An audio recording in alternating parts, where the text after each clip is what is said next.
मध्ये वेगवेगळ्या प्रकारचे आजार वाढत चाललेत.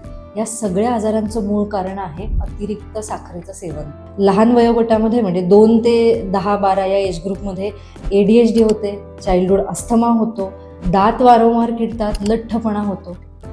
किशोरवयीन मुलांमध्ये 12 ते 19-20 या वयोगटामध्ये ॲक्ने म्हणजे चेहऱ्यावरती पुरळ येणं, PCOD होणं, मूड स्विंग्स होणं, साधारणतः मूड लो वाटणं, या सगळ्या गोष्टी. 20च्या पुढे म्हणजे तारुण्यामध्ये इनफर्टिलिटी सारखे problems, anxiety, depression, obesity, fatty liver, insulin resistance, ह्या सगळ्या गोष्टी दिसून येतात.